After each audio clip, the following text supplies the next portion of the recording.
First question के साथ, which of the following statements are correct about Van der Waals equation for real gases. तो देखें आपके सामने ये आपका पहला क्वेश्चन है कि कौन सा स्टेटमेंट सही है। तो ये वैन डर वाल्स इक्वेशन है। बताओ ये वाले टर्म को हम लोग किसके नाम से जानते हैं? ये होता है प्रेशर करेक्शन। बताओ प्रेशर करेक्शन का रीजन क्या होता है, क्यों आता है प्रेशर करेक्शन, क्यों इंट्रोड्यूस किया गया है प्रेशर करेक्शन का टर्म? बिल्कुल। और रियल गैस के अंदर क्या होते हैं? अट्रैक्टिव फोर्सेस होते हैं। तो इसकी आप एक बार डिटेल जरूर पढ़ लेना अपने नोट से उठा के, कि जब आपके पास एक रियल गैस होती है उसके लिए जो मॉलिक्यूल होता है जो कंटेनर की वॉल से टकराने वाला है, उसके ऊपर बाकी सारे मॉलिक्यूल्स क्या लगाते हैं? अट्रैक्शन फोर्स लगाते हैं। उस अट्रैक्शन की वजह से हम ये टर्म को इंट्रोड्यूस करते हैं। तो ये जो बेसिकली बैकवर्ड अट्रैक्शन होगा, तो जब ये मॉलिक्यूल कंटेनर की वॉल से जाके टकराएगा, तो बताओ क्या ये अपने पूरे मोमेंटम से टकरा सकता है? ये जिस मोमेंटम से टकराएगा वो कम होगा। अगर इसी की जगह एक आइडल गैस के मॉलिक्यूल्स होते हैं, तो आइडल गैस के मॉलिक्यूल्स के केस में क्या होता? कोई अट्रैक्शन नहीं होता। तो यहां पर ये मॉलिक्यूल अपने पूरे मोमेंटम से जाके टकराता, क्योंकि यहां पर कोई इंटरैक्शन है ही नहीं। लेकिन यहां पर देखो इंटरैक्शन है, तो ये जिस मोमेंटम से टकराएगा वो मोमेंटम क्या होगा? कम होगा। तो बेसिकली एक छोटा सा पॉइंट होता है, कंसेप्ट होता है, उसको आप ध्यान रखना कि यहां पर जो आप प्रेशर देखते हो, भाई ऐसा दुनिया में कोई आइडल गैस नहीं है। आप जितनी भी गैसेस से डील करते हो सब रियल गैसेस हैं। तो आपने एक कंटेनर में अगर किसी गैस का प्रेशर ऑब्जर्व किया है, जो मेजर किया है, उसी को हम पी रियल या फिर क्या बोलते हैं? P observed. अब हम ये इमेजिन करते हैं कि इसकी जगह अगर एक आइडल गैस होती तो उसका प्रेशर इसके प्रेशर से क्या आता? ज्यादा। अगर यही गैस आइडल की तरह बिहेव कर रही होती तो उसका जो प्रेशर आता वो क्या आता? ज्यादा। तो जो पी आइडल है वो पी रियल से क्या आएगा? ज्यादा आएगा, यानी पी ऑब्जर्व से ज्यादा होगा। तो अगर आपके पास तो ऑब्जर्व प्रेशर है, मैंने आपसे बोला कि कंटेनर है, उस कंटेनर के अंदर प्रेशर आया 5 atm, तो बताओ ये आइडल गैस का प्रेशर है या ये ऑब्जर्व प्रेशर है? ये ऑब्जर्व, रियल आइडल मत बोलो, आप बोलो ये ऑब्जर्व प्रेशर है। अब अगर यहीं पर एक आइडल गैस होती तो बताओ उसका प्रेशर कितना होता? 5 प्लस कुछ एक टर्म आता है यहां पर, एक टर्म। तो वो जो टर्म था उस टर्म का नाम हमने रखा प्रेशर करेक्शन। क्या रखा? Pressure correction. और वो प्रेशर करेक्शन टर्म क्या बनता है? n²a/b²। यहां पर a क्या है? वैन डर वाल कांस्टेंट है। तो बताओ वैन डर वाल कांस्टेंट किन किन चीजों पर डिपेंड करता है? नेचर ऑफ गैस पर। और ये किस चीज को सिग्निफाई करता है? अट्रैक्टिव फोर्सेस को। Very good. इसकी यूनिट बता सकते हो मुझे? Unit of A? ATM volume square. क्या वॉल्यूम की तो यूनिट होती है?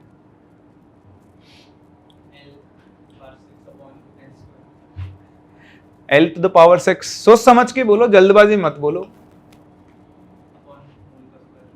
एटीएम इंटू लीटर 6 थोड़ा ना आएगा। लीटर तो वॉल्यूम की यूनिट है ना भाई। देखो ये दोनों टर्म आप ऐड कर रहे हो, तो दोनों की यूनिट क्या होनी चाहिए? सेम। इक्वेट कर दो, तो इसकी यूनिट एटीएम, ए की निकालनी है, मोल स्क्वायर और ये लीटर स्क्वायर, मल्टीप्लाई करो तो ए की यूनिट क्या बन जाती है? एटीएम इंटू लीटर स्क्वायर पर मोल स्क्वायर होती है।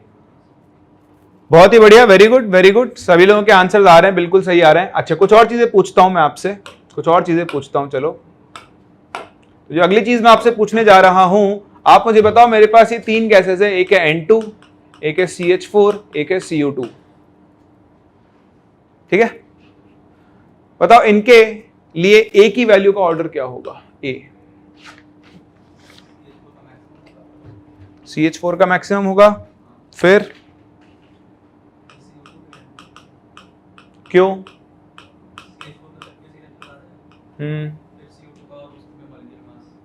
तो फिर मॉलिक्यूलर मास यहाँ पे 16 है या 44 है, तो नहीं, CO2 का तो ज्यादा होगा ना अट्रैक्शन फोर्स। N2 और CH4 में आप कंपेयर करोगे तो देखें यहां पर CO2 का अट्रैक्शन फोर्स सबसे ज्यादा होगा। ठीक है, हाँ लीनियर मॉलिक्यूल है और मॉलिक्यूलर मास 44 है, तो लीनियर मॉलिक्यूल का सरफेस एरिया जो कवर करेगा वो भी क्या होगा? रिलेटिवली ज्यादा। N2 और CH4 में आप देखो तो N2 डायएटॉमिक मॉलिक्यूल है और CH4 आपका टेट्राहेड्रल है। इसका मॉलिक्यूलर मास 16 है, जबकि इसका मॉलिक्यूलर मास कितना है? 28 है। तो ध्यान रखना, CH4 का अगर आप N2 से कंपेयर करो, तो अगर आप सिर्फ मॉलिक्यूलर मास के बेसिस पर देखो तो N2 का अट्रैक्शन फोर्स क्या आना चाहिए? ज्यादा, और CH4 का क्या आना चाहिए, कम। लेकिन वैन डर वाल फोर्सेस मॉलिक्यूलर मास पे डिपेंड नहीं करते, वो सरफेस एरिया पे डिपेंड करते, साइज पे। पर जनरली क्या होता है, जैसे साइज बढ़ता है वैसे मॉलिक्यूलर मास भी क्या होता है, बढ़ता है। तो CH4 के अट्रैक्शन फोर्सेस N2 से ज्यादा होंगे लेकिन CO2 से कम होंगे। ऑर्डर क्या बनेगा, ACO2 सबसे ज्यादा, फिर आपके पास कौन आएगा, CH4, और लास्ट में कौन प्रेजेंट होगा।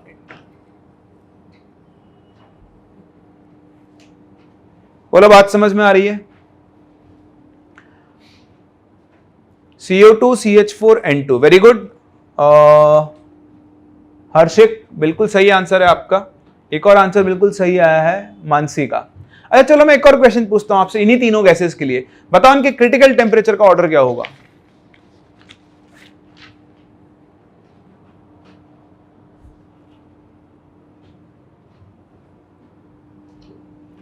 बी को नेग्लेक्ट कर लेना आप, मतलब साइज को, यही होगा। क्या होता है क्रिटिकल टेम्परेचर का फॉर्मूला,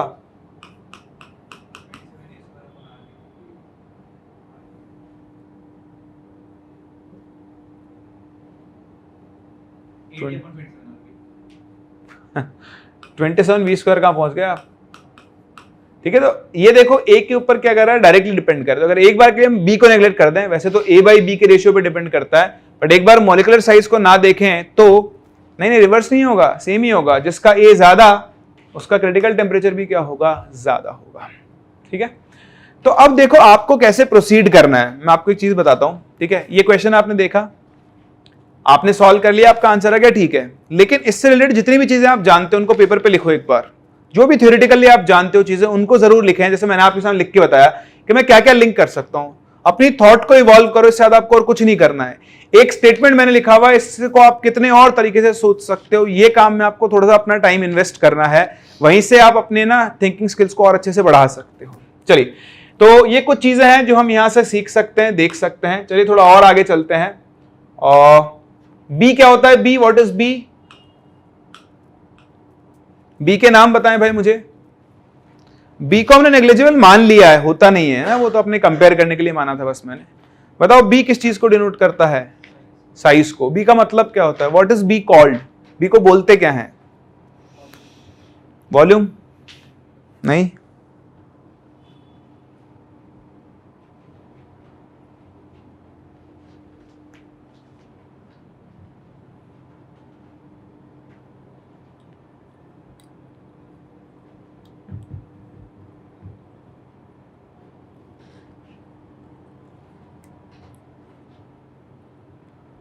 एक और चीज, ऐसे ना सोचे कि आपको कुछ आता नहीं है। ठीक है, भूल जाते हैं हम, ऐसे ही याद होगा, ऐसी चीजें रिकॉल होगी। बस आप थोड़ा सा जाएं उस फेज में, जाएं वापस। आपने पहले कभी पढ़ा था तो सोचो, कोशिश करो रिकॉल करने की, अपने दिमाग पे जोर डालें। वॉल्यूम करेक्शन, वॉल्यूम करेक्शन, को वॉल्यूम। चलिए, बी को हम बोलते हैं एक्सक्लूडेड वॉल्यूम, एक्सक्लूडेड वॉल्यूम। और बताओ बी की वैल्यू किसके इक्वल होती है, बी की कोई वैल्यू होती है। वॉल्यूम करेक्शन बी को नहीं बोलते हैं, एन इंटू बी को बोलते हैं पूरे को। Volume correction term n into b है।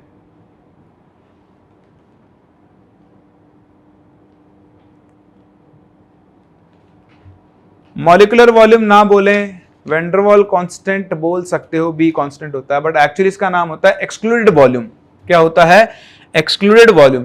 वेरी गुड, एक और क्वेश्चन है, volume occupied by 1 mole of gas. Very good, very good. B को क्या बोलते हैं, volume occupied by 1 mole gas. लाहौल बिला कुव्वत, इसी का तो मैं इंतजार कर रहा था। किसने लिखा है, नीचे करना चैट, हाँ मतलब नाम आने दो, किसने लिखा है ये। और चलाओ, और चलाओ, और ये रहा मणिकांत। मणिकांत, इसको वॉल्यूम के ऊपर 1 मोल गैस नहीं बोलते हैं। अपने कंसेप्ट को पहले तो क्लियर कर लें। बी की जो वैल्यू होती है वो होती है 4 into 4/3 pi r cube into Na। याद रख लो, रट लो, डायरेक्ट काम में आ सकती है आपके। ठीक है, इन पे क्वेश्चन मिलेंगे।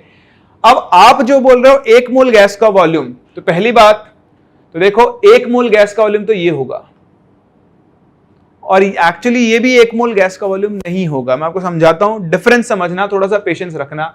अगर आप 1 मोल गैस का वॉल्यूम बोल रहे हो तो देखो वॉल्यूम ऑफ 1 मोल गैस क्या होगा, volume of 1 mole gas will be the vacant और empty space between the molecules of 1 mole gas. ध्यान से इन चीजों को समझें। अगर आपके पास 1 मोल गैस है, मान लो 1 मोल गैस में इतने मॉलिक्यूल्स होते हैं, तो इनके बीच की जो खाली जगह है उसे हम लोग क्या बोलेंगे, इनके बीच की जो खाली जगह है वो 1 मोल गैस का वॉल्यूम होगा। ये 1 मोल गैस का वॉल्यूम नहीं है। ये क्या है, ये है volume of 1 mole gas molecules. Difference है, difference. Volume of 1 mole gas molecules और वॉल्यूम ऑफ 1 मोल गैस में बहुत डिफरेंस है। अगर आप वॉल्यूम ऑफ 1 मोल गैस बोल रहे हैं, देखें करेक्ट कर लें, बहुत सारे लोगों ने 4 into volume of 1 mole gas लिखा है, नहीं। वॉल्यूम ऑफ 1 मोल गैस क्या होगा, 1 मोल गैस मॉलिक्यूल्स के बीच की खाली जगह, उसे हम लोग क्या बोलेंगे, वॉल्यूम ऑफ 1 मोल गैस। ये चीज क्या है, ये volume of 1 mole gas molecules है, इससे ज्यादा और कुछ नहीं है। ठीक, तो ये कितना हो गया, B equal to 4 into 4/3 pi r cube into Na। इस टर्म को समझ लें और जिस किसी को इसमें दिक्कत हो मुझे बता दें। ठीक है, आपको कुछ भी इसमें इश्यू हो, डाउट है इस चीज को समझने में जो मैंने लिखा है कि B का मतलब क्या है, पहली बात तो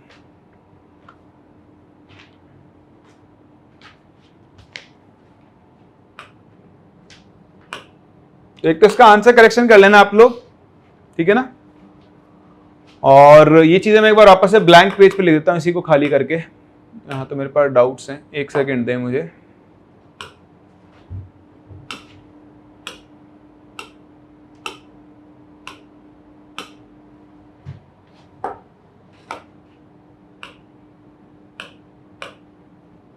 ठीक है, तो B क्या है, B होता है 4 into 4/3 pi r cube into Na। तो ये जो चीज है ये volume of 1 mole gas molecules है। एक और बहुत इंटरेस्टिंग चीज है, पता है, इसको हम एक और नाम दे सकते हैं अगर आप ध्यान से देखें, और आप इसे वॉल्यूम ऑफ 1 मोल लिक्विड बोल सकते हैं। जब लिक्विड बनता है उसके मॉलिक्यूल्स के बीच में स्पेस ऑलमोस्ट क्या होता है, 0। इसके ऊपर एक क्वेश्चन बनता है, पता है आपको, जैसे मैं आपको एक क्वेश्चन देता हूं कि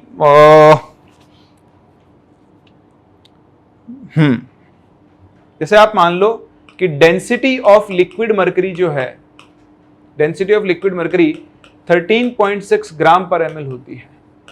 ठीक है, what will be the value of B for Hg gas.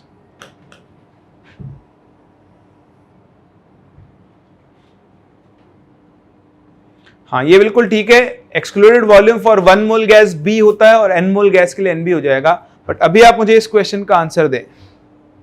C option बता रहा हूं भाई मैं, अभी क्यों नहीं है, पहले आप मुझे इस क्वेश्चन का आंसर दे दो फटाफट से।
चलिए 54.4 ग्राम पर ml B की वैल्यू आ गई है आपके पास। देख लेते हैं भाई। देखो एक चीज समझना, जब आपके पास ये लिक्विड है, बताओ लिक्विड के मॉलिक्यूल्स तो ऑलमोस्ट एक दूसरे को टच कर रहे होंगे, ऑल्दो इनके बीच में स्पेस होगा, लेकिन अगर आप गैस से कंपेयर करो तो गैस से कंपेरिजन तो स्पेस बहुत कम होगा। ठीक, तो अगर मैं आपसे बोलूं कि 1 मोल लिक्विड यानी volume of 1 mole Hg liquid जो है, बताओ एक्चुअली किसके इक्वल होगा? वॉल्यूम ऑफ 1 मोल मॉलिक्यूल्स के इक्वल होगा। ठीक है, तो हम वॉल्यूम ऑफ 1 मोल मॉलिक्यूल्स निकाल लेते हैं पहले तो वो कितना आ गया? अब ध्यान से देखो, बताओ क्या आप 1 मोल मरकरी लिक्विड का वॉल्यूम निकाल सकते हो? वॉल्यूम क्या होता है? Mass upon density. लिख सकता हूं, बताओ 1 मोल मरकरी का मास कितना होगा? उसके मोलर मास यानी 200 ग्राम के बराबर। बताओ उसकी डेंसिटी कितनी है? 13.6 ग्राम, तो ये आ गया मिलीलीटर्स में। बताओ क्या आपको समझ में आ रही है चीज? ये आ गया 1 मोल मॉलिक्यूल्स का वॉल्यूम। आपने कैलकुलेट करना है बी, तो बताओ बी की वैल्यू क्या होगी? 4 into volume of 1 mole molecules. तो 4 इंटू बताओ कितना हो गया वॉल्यूम? 200 बाय 13.6 मिलीलीटर में है, इसे लीटर में कन्वर्ट कर लो, 1000 से और डिवाइड कर दो। तो देखो ये गया 0.2 टाइम्स, ये कैंसिल हो गया, तो आपके पास आ गया 8/136 लीटर पर मोल। ये आपके इस क्वेश्चन का आंसर आ जाएगा। चाहो तो आप मिलीलीटर में भी रख सकते हो, कोई दिक्कत नहीं है। आराम से देख लें, किसी को इसमें डाउट हो तो अच्छे से मुझसे पूछ सकते हैं।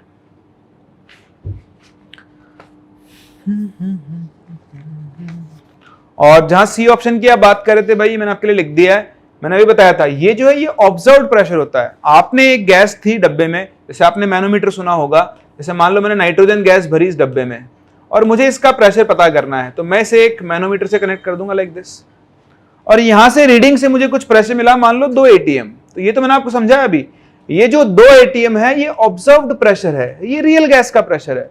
भाई मेरे पास इस दुनिया में आइडल गैस नहीं है, मेरे पास इस दुनिया में आइडल गैस नहीं है, ये रियल गैस है, मैंने इसका प्रेशर नापा, 2 ATM आ गया। अब अगर यहीं पर एक आइडल गैस होती तो उसका प्रेशर इससे क्या होता? थोड़ा और ज्यादा होता। तो ये आपका ऑब्जर्व्ड प्रेशर है, उसमें आपने प्रेशर करेक्शन ऐड किया और यहां से आपको आइडल गैस का प्रेशर मिल गया है। ठीक है, चलिए एक बार फिर से एक्सप्लेन कर दूंगा, कोई दिक्कत नहीं है। आप ये समझो कि ये जो टर्म है ये 1 मोल गैस का वॉल्यूम नहीं है। 1 मोल गैस का वॉल्यूम क्या होता है? 1 मोल मॉलिक्यूल्स के बीच की खाली जगह। ये तो उन सारे मॉलिक्यूल्स को अगर मैं एक जगह बिठा दूं बिना स्पेस के, जीरो स्पेस है उनके बीच में, ये वो वॉल्यूम है। ऐसा कब होता है? या वो लिक्विड में हो या फिर सॉलिड में कन्वर्ट हो जाए, तो लिक्विड में स्पेस ऑलमोस्ट जीरो होता है। ठीक है, तो हम नेग्लेक्ट कर रहे हैं, थोड़ा बहुत स्पेस तो ऑब्वियसली होता है, बट गैस के कंपेरिजन में ऑलमोस्ट जीरो होता है। तो जो 1 मोल लिक्विड का वॉल्यूम होगा अप्रोक्सीमेटली वही 1 मोल गैस मॉलिक्यूल्स का वॉल्यूम भी होगा। इंपॉर्टेंट है, ध्यान दें, कभी पूछा नहीं गया, पूछ सकता है आपसे। चलिए यहां पे खत्म होता है अपना फर्स्ट क्वेश्चन, उसके कुछ रिवीजन पॉइंट, ऐसे क्वेश्चन और आगे आते रहेंगे, मैं आपको दोबारा से चीजें रिवाइज करवाता रहूंगा। चलिए मूव करते हैं सेकंड क्वेश्चन पे। सेकंड क्वेश्चन तो डाउट होना ही नहीं चाहिए था, ऐसे क्वेश्चन पूछ लेता है, मेंस में एडवांस में दोनों में आ सकता है, क्योंकि यहां आपको खुद डिसाइड करना है डेल्टा एनजी कितना है, और उसके लिए आपको यूज करनी है यूनिट ऑफ केसी या फिर यूनिट ऑफ केपी। तो देखो यहां यूनिट ऑफ केसी दी हुई है आपको, तो केसी की यूनिट के ऊपर फोकस करें। केसी क्या होता है? प्रोडक्ट की पावर उनके कोएफिशिएंट अपॉन रिएक्टेंट की पावर उनके कोएफिशिएंट। अब आप देखो जब आप केपी केसी लिख रहे हो तो पक्का है कि वो गैसियस रिएक्शन है। ठीक है, तो किसी भी गैसियस रिएक्शन के लिए मान लो N1A गैस कन्वर्ट हो रहा है N2B गैस में, अगर मैं इसके लिए केसी लिखूं मान लो, तो क्या बनेगा? B की पावर N2 अपॉन A की पावर N1। तो देखो ये भी मोल पर लीटर, ये भी मोल पर लीटर, यूनिट क्या बन जाएगी? मोल पर लीटर की पावर N2 माइनस N1 और मोल पर लीटर की पावर डेल्टा Ng। तो यहां से आप देखो ये मोल पर लीटर की पावर मुझे -2 दिख रहा है, तो यही इसका डेल्टा Ng है। अब आगे तो आप समझदार हो, आप इसको सॉल्व कर सकते हो। सही है। ध्यान देना, ऐसे क्वेश्चन में आपको थर्मोडायनेमिक्स मिला सकता है। मैं आपसे ऐसे बोल दूं कि मेरे पास एक रिवर्सिबल रिएक्शन है, A goes to B plus C, और इस रिएक्शन के लिए Kc की यूनिट या Kp की यूनिट लिख दूं मैं आपके सामने कि Kp की वैल्यू है let's say 5 atm to the power, sorry reaction तो नहीं लिखूंगा, सॉरी रिएक्शन बोलिए रिवर्सिबल है, उसके लिए atm की पावर -2 है। इस रिएक्शन में कांस्टेंट वॉल्यूम पर let's say 50 kilo joule heat release हुई at constant volume in a closed container. Question समझ में आ रहा है? एक रिवर्सिबल रिएक्शन, एक रिवर्सिबल गैसियस रिएक्शन है। आप चाहो तो लिख लो, मैं डिक्टेट करता हूं। For a reversible gaseous reaction the value of Kp is this 5 atm to the power -2। ठीक है, 50 kilo joule heat is released at constant volume in a closed container when, हाँ ठीक है, इतना ही है। ठीक है, आपको एक तो डेल्टा एच बताना है इस रिएक्शन का, और एक आपको W बताना है। सॉरी, इन अ कंटेनर लिख लो आप, तो इतना भी छोड़ दो, कांस्टेंट वॉल्यूम कर दो, कॉन्टेमिनेटर हटा दो। डेल्टा एच और W दोनों बताने हैं आपको इस रिएक्शन के लिए।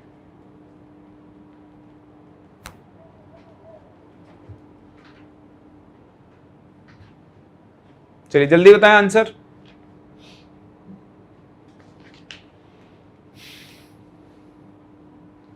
टेम्परेचर 300 केल्विन ले लेना, टेम्परेचर की जरूरत पड़ेगी आपको।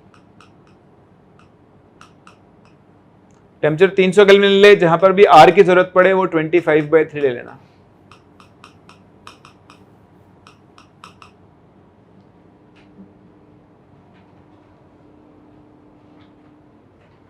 वेरी गुड, आंसर आना शुरू हो गए, पर दोनों आंसर एक साथ दो तभी मजा आएगा। प्रत्यूष, आयुष, दोनों आंसर सही टाइम पे दो, एक साथ दो।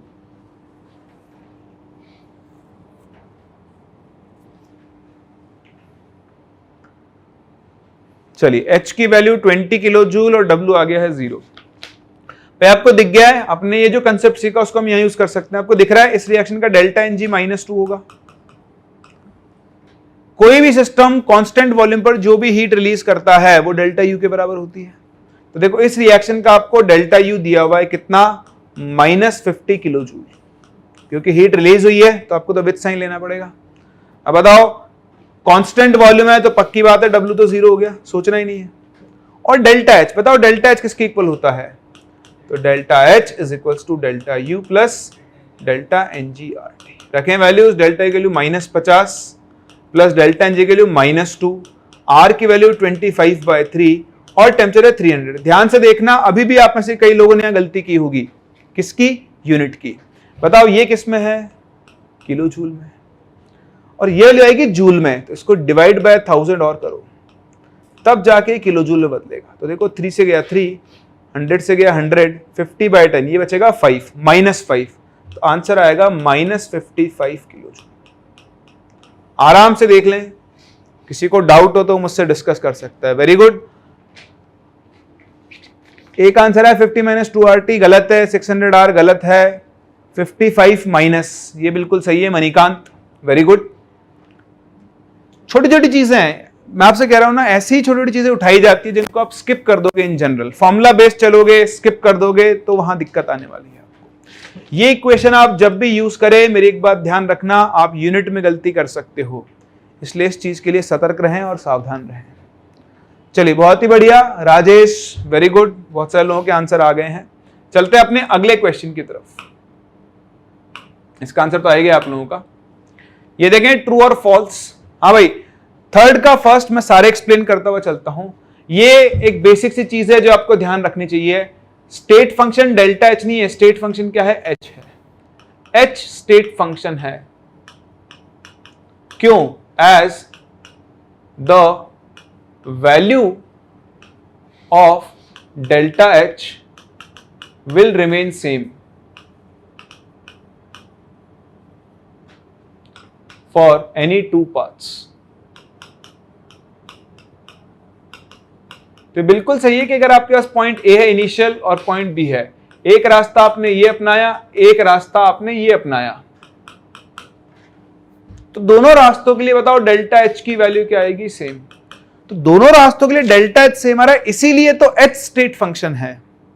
ठीक है, डेल्टा एच क्या है? डेल्टा एच कुछ भी नहीं है, डेल्टा एच सिर्फ चेंज इन एंथैल्पी है, ना वो स्टेट फंक्शन है ना वो पाथ फंक्शन है, उसको आप डिफाइन नहीं करोगे। ठीक है, तो डेल्टा एच सिर्फ एंथैल्पी में चेंज है, स्टेट फंक्शन कौन है आपका? सिर्फ एंथैल्पी है। इसके रिगार्डिंग अगर आपको कोई डाउट आए है तो आप मुझसे पूछ सकते हो अभी। ठीक है, आपके दिमाग में जो भी चल रहा है उसको लेकर वो मैं डिस्कस कर सकता हूं आपसे। ध्यान रखना, U एंथैल्पी, योर U हो गई इंटरनल एनर्जी, H एंट्रोपी, ये सब स्टेट फंक्शन है। Delta S, delta U, delta S तो उनके अंदर चेंज है जिनके हम वैल्यूज कैलकुलेट करते हैं। ठीक है, सेकेंड स्टेटमेंट, ये कई लोगों को इसने परेशान कर दिया होगा। CV is independent of temperature for a perfect gas. बताओ सही है क्या?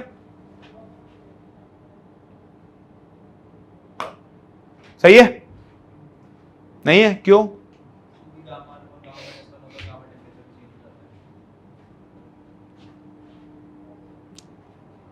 आइडल मोनोटॉमिक के लिए तो नहीं होता ना, हमने सीखा था ना।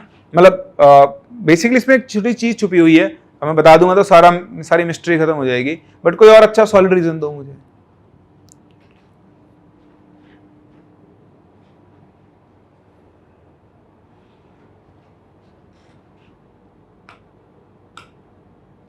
देखें, ध्यान देना, फॉर एन आइडल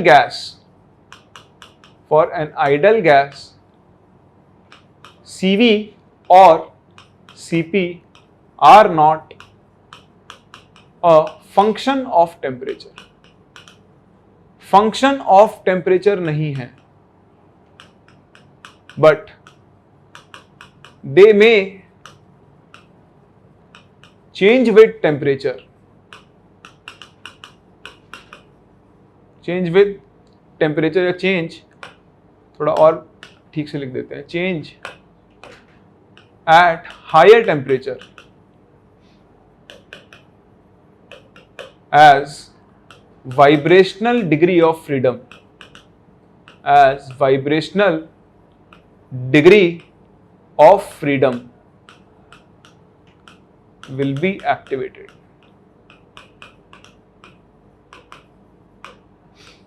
फिर उस केस में क्या हो सकता है? आपकी vibrational degree of freedom activate हो सकती है और उसकी वजह से क्या हो सकता है? CPCV की वैल्यूज, क्योंकि देखो वो चेंज होगा तो आपकी डिग्री ऑफ फ्रीडम चेंज होगी, तो CVM होती है FR/2।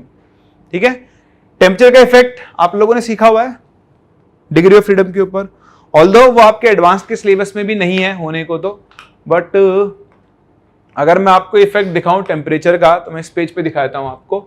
ध्यान देना, किसी भी मॉलिक्यूल के लिए जो टोटल डिग्री ऑफ फ्रीडम होती है, टोटल डिग्री ऑफ फ्रीडम वो कितनी होती है? 3n। यहां पर n उस गैस की क्या होती है? एटॉमिसिटी।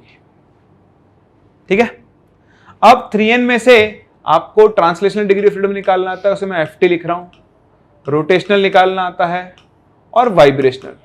तो वाइब्रेशनल डिग्री ऑफ फ्रीडम जो होगी वो कितनी हो जाएगी? 3n minus translational plus rotational. ठीक है, आई होप फिजिक्स में आप लोगों ने पढ़ लिया होगा law of equipartition of energy अब तक तो। ठीक है, तो ये जो आपकी डिग्री ऑफ फ्रीडम है ये CVM के अंदर कितना कंट्रीब्यूट करती है? ध्यान से देखना, ट्रांसलेशनल और रोटेशनल कंट्रीब्यूट करती है R/2, R/2 into translational degrees of freedom, R/2 into rotational degrees of freedom, plus ध्यान रखना वाइब्रेशनल डिग्री ऑफ फ्रीडम जो है वो R का कंट्रीब्यूशन करती है। एक्चुअली हर वो रास्ता जिससे एनर्जी चेंज हो सकता है वो R/2 कंट्रीब्यूट करता है। या बच्चे समझते हो, जब वाइब्रेशन होता है तो मीन पोजीशन के अबाउट ऐसे फ्लक्चुएट करता है, तो जब वो हाईएस्ट, मतलब क्या बोलते हैं उस पोजीशन को, यहां पर हाँ जी, हम मैक्सिमम जो यहां पे आता है, एक तो मिडिल पॉइंट पे होता है और एक लास्ट एक्सट्रीम पॉइंट पे होता है। तो जब वो एक्सट्रीम पॉइंट पर होता है तो उसके पास सिर्फ और सिर्फ कौन सी एनर्जी होती है? पोटेंशियल एनर्जी, क्योंकि वो सारी काइनेटिक एनर्जी की पोटेंशियल एनर्जी में कन्वर्ट हो चुकी है, मोमेंटली रेस्ट पे आता है। और जब वो मीन पोजीशन पे होता है तो उसके पास सिर्फ और सिर्फ कौन सी एनर्जी होती है? Kinetic energy. होती है ना। तो एक बार तो जब वो एक्सट्रीम पोजीशन पर होगा तो सारी एनर्जी को पोटेंशियल की फॉर्म में स्टोर कर सकता है, R/2 का कंट्रीब्यूशन वहां से आएगा, और जब वो मीन पोजीशन पर आएगा तब वो किसकी फॉर्म में स्टोर कर सकता है, काइनेटिक एनर्जी के में, तो R/2 का फॉर्म आएगा। तो ध्यान रखना वाइब्रेशनल डिग्री ऑफ फ्रीडम जो होती है वो R का कंट्रीब्यूशन करती है। अब जैसे मैं आपको एग्जांपल दूं, मेरे पास गैस है N2, तो बताओ N2 के लिए टोटल डिग्री ऑफ फ्रीडम कितनी हो जाएगी टोटल, तो 3 × 2 6 हो जाएगी। इसमें से मैं निकालू rotational degree, translational degree of freedom, तो बताओ वो कितनी होती है, 3 होती है। बताओ रोटेशनल डिग्री ऑफ फ्रीडम कितनी होगी, कोई बताएगा रोटेशनल डिग्री ऑफ फ्रीडम कितनी होगी? देखो डायटोमिक मॉलिक्यूल है, देखो ये रिवीजन है, मैं साथ साथ आपको बताता हुआ चल रहा हूं, जहां भी चीज जरूरत पड़ रही है। आपका काम होगा आज जाके दोबारा नोट्स छाने इनको, है ना, जो मैं सिखा रहा हूं उनके लिए, अगर आपको पता नहीं है, याद नहीं तो। देखो एक होती है एक्स एक्सिस, एक होती है वाई एक्सिस, और एक कौन सी होती है जेड एक्सिस। आप देख पा रहे हो एक्स एक्सिस ने इस पूरे मॉलिक्यूल को कंटेन कर लिया है। पॉइंट मास है ना, पॉइंट मास है, एटम में पॉइंट मास होता है, तो पॉइंट मास इस एक्सिस के अबाउट रोटेट नहीं कर सकता, तो यहां रोटेशन पॉसिबल नहीं है। देखो ये सिर्फ इस एन से पास हो रही है, इसके अबाउट रोटेशन पॉसिबल है, इसके अबाउट भी रोटेशन पॉसिबल है। बताओ रोटेशनल डिग्री ऑफ फ्रीडम कितनी हो गई, 2 हो गई, टोटल कितनी आ गई, 5, बची कितनी, 1। तो बताओ अब जो 1 बची वो कौन सी होगी, वाइब्रेशनल डिग्री ऑफ फ्रीडम होगी। तो अब अगर जब तक उसने नहीं बोला है तब तक आप वाइब्रेशनल डिग्री ऑफ फ्रीडम को एक्टिव नहीं मानोगे।